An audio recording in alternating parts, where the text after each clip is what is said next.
Blackluster Ritual! What?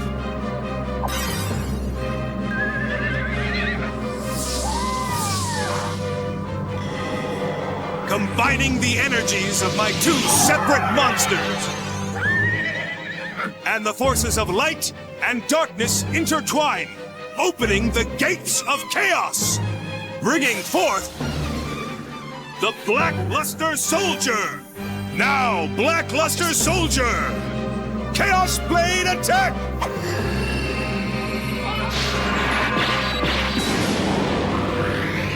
Dark Magic Ritual! And to invoke its great powers, I must make a double offering. So I offer your Jigen Bakudan and the Dark Magician!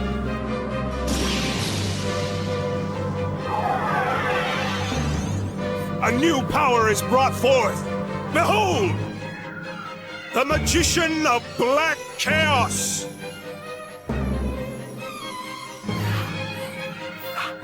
Attack, Magician! With Chaos Scepter Blast!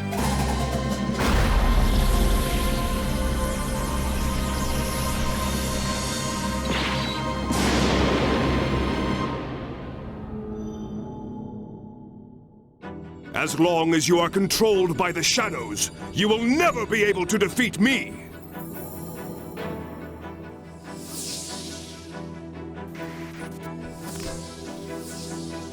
Seven-item stone, Chaos Origins is exactly what Yu-Gi-Oh! Needed to get back on track. It acted as the new beginning, a reboot of Yu-Gi-Oh! Structuring and packaging. For years, Yu-Gi-Oh! Core sets were lacking that sense of true spectacle we received with the release of Chaos Origins. For the first time, we had extended arts of new cards in a core set, available as Starlight 2.0s and other rarities. There were also printed in regular card layouts if you wanted to keep it old school.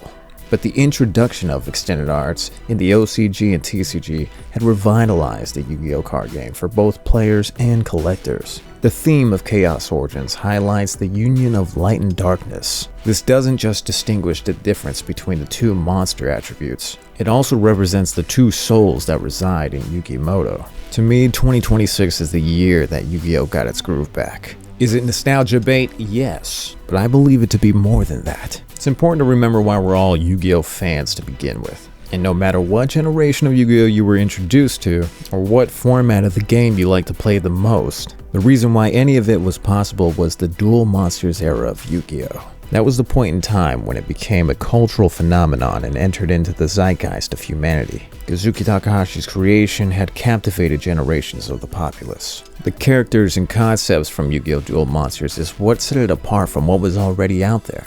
Things like Yugi and his gang of friends, rivals, and villains, battling the odds through a card game with ties to ancient times and occultic themes was never seen before, at least not in the way that it was presented back then. There was something powerful about seeing Gaia the Fierce Knight travel through the gates of chaos to transform into the Blackluster Soldier. The epic scenes of Magician of Black Chaos being ritual summoned when presumably Yugi was backed into a corner by Pegasus, the inventor of the actual game itself, and with 2026 being the official beginning of the 30th anniversary celebration of the Yu-Gi-Oh! Manga, Chaos Origins and the other sets were the perfect way to reignite the fan base. Earlier in the year in the V-Jump magazine, they announced that there would be special projects in conjunction with the 30th anniversary of the manga, featuring massive multimedia plans. Again, this is celebrating the 30th anniversary of the Yu-Gi-Oh! Manga and the franchise, and not just the card game.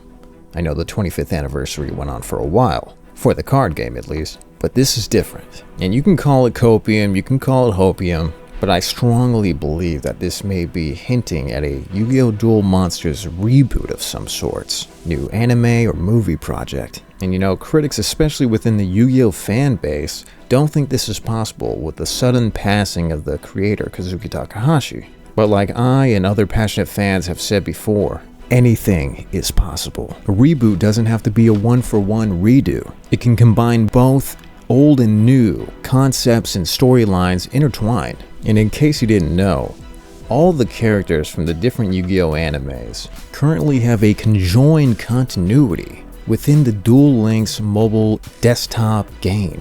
Even the original Yugi and Yami Yugi from the manga were preserved in Duel Links, where those versions of the characters actually reenact the events seen in the Bonds Beyond Time movie with Yusei Fudo and Jaden Yuki, or Judai. Not to mention, it's the 10th anniversary of the Yu-Gi-Oh! Dark Side of Dimensions movie, and its prequel manga, Transcend Game, in which we see Seto Kaiba himself create the Duel Links network. With all that said, I believe there's endless possibilities where the Yu-Gi-Oh! Anime can go, and how they can tie in the promotion of the actual card game. Even if I'm wrong and we don't get a new anime for the 30th anniversary celebration. And in case you're watching this beyond 2026, I'm okay with Chaos Origins, Beyond the Brave, Immortal Phoenix, and these other sets being nostalgia bait. It's just great to see these characters and these iconic cards back on the packaging and the promotion. I'll be happy enough to be collecting the new cards and just remembering the good times. But it would be totally badass if they did make a new anime. Regardless of it possibly being a reboot with some new twists, or a whole new anime concept with a new protagonist, I think the best move would be to bring back Yugi and some of the other OG characters from Duel Monsters and the other spin-offs in some type of way. You know, something like Arc 5, but with bringing the main protagonists in. Again, there's been so much groundwork with potential storylines and directions we could go that's already been constructed, and I truly hope something comes of it. Thanks for watching. Like and subscribe. 7 Items Stone. In the shadows, the cards align. A duel begins, the face divine. A heart of courage, a mind so sharp. Yugi's ready to light the dark. Duel for the fate, no turning back.